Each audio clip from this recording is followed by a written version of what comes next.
ایک منزل ہے کہ سورج بھی کھو جاتی ہے، ایک منزل ہے کہ سورج سے بھی کھو جاتی ہے، ایک رستہ ہے کہ جگنو بھی دکھا دیتا ہے، اور طوفانوں سے جسے الجھنے کی عادت ہو محسن، اور طوفانوں سے جسے الجھنے کی عادت ہو محسن، ایسی کشتی کو سمندر بھی دعا دیتا ہے۔ سنا کے بعد میرے نہایت واجب الاحترام اساتذہ کرام اور مہمان گرامی جزے صاحبان اور میرے ہم مکتب ساتھی، اور السلام علیکم ورحمۃ اللہ۔ آج مجھے جس موضوع پہ لب کشائی کرنے کا موقع ملا ہے وہ ہے جلدیے باز مخالف سے نہ گھبرا اے مقابل۔ جناب والا، یہ بات روز روشن کی طرح عیاں اور تابناک ہے کہ ازل سے ابد تک، ابتدا سے انتہا تک، آغاز سے اختتام تک ہمیشہ بدین نیکی کا، شر میں خیر کا، باطل میں حق کا، ابلیس نے آدم علیہ السلام کا، نمرود نے ابراہیم علیہ السلام کا، فرعون نے موسیٰ کلیم اللہ کا، اور بنی اسرائیل نے عیسیٰ کلیم اللہ کا۔ جب ہندوؤں نے مسلمانوں کے خاتمے کے لیے ہمیشہ جدوجہد جاری رکھی تو تاریخ گواہ ہے، اس جنگ میں فتح ہمیشہ حق کا مقدر ٹھہری، اور کامیابی نے نیکی کے قدم چومے، اور کامرانی عدل انصاف کے ماضی کا جمعہ بنی، اور اہل حق کو یہ پیغام دیا گیا کہ تم دیے باتیں مخالف سے نہ گھبرا اے عقاب، یہ تو چلتی ہے تجھے اونچا اڑانے کے لیے۔ جناب والا، جب میں اس شعر کی گہرائی میں ہوتا ظن ہوا، مجھے 1450 سالہ مسلم تاریخ سے یہ سوال کیا کہ کیا شرار ابو لہب کے دہتے پتھروں نے چراغ مصطفیٰ پر برس کر ابو جہل کی شرارت نے اوجری رسول صلی اللہ علیہ وسلم کی گلے میں ڈال کر اہل اسلام نے، کفار مکہ نے اہل اسلام کو مکہ سے نکال کر گل کر دیا؟ تو تاریخ نے جواب دیا نہیں۔ میں نے پوچھا کیا حضرت بلال رضی اللہ تعالیٰ عنہ کو تپتی ریت پہ لٹا کر نمائے لقمہ توحید سے روک دیا گیا؟ تو تاریخ نے جواب دیا نہیں۔ میں نے پوچھا کیا کربلا میں ہاشمی خاندان کو شہید کر کے یزید نے ابن علی کو جلوا دیا؟ تو تاریخ نے جواب دیا نہیں۔ میں نے پوچھا کیا 1965 میں بھارت نے اپنی طاقت کے گھمنڈ میں آ کر پاکستان پہ حملہ کیا اور لاہور میں ہجاسی کی؟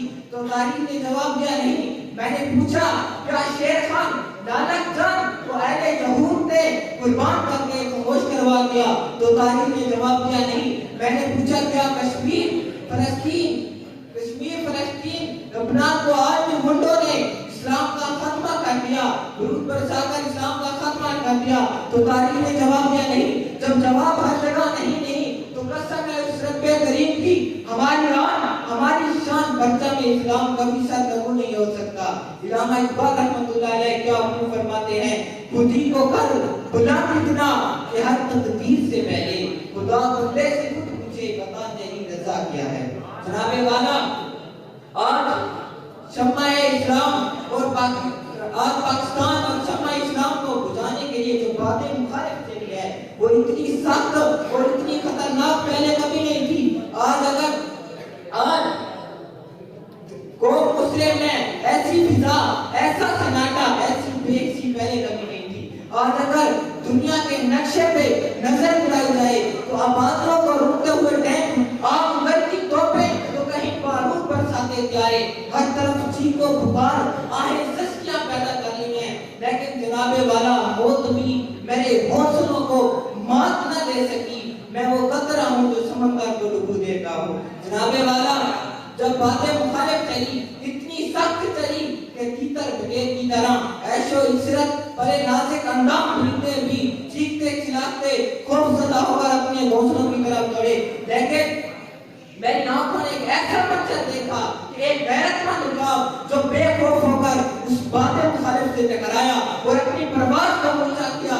ظلم کی اس اندھیری رات نے مجھے یہ سوچنے پہ مجبور کر دیا کہ کس طرح اس باتیں مخالف سے ٹکرایا جائے اور اپنی پرواز اونچی کی جائے۔ تو قرآن سے صدا آئی وَأَعِدُّ لَهُم مَا اسْتَطَعْتُم مِّن قُوَّةٍ وَمِن رِّبَاطِ الْخَيْلِ تُرْهِبُونَ بِهِ عَدُوَّ اللَّهِ وَعَدُوَّكُمْ۔ میں نے پوچھا کیسے؟ تو جواب ملا وَلَا تَهِنُوا وَلَا تَحْزَنُوا وَأَنْتُمُ الْأَعْلَوْنَ إِن كُنتُم مُؤْمِنِينَ۔ بات ابھی کچھ سمجھ آ رہی تھی، بس حضور مسلم شریف نے مجھے پکار کر کہا الجہاد ماضٍ الی یوم القیامۃ۔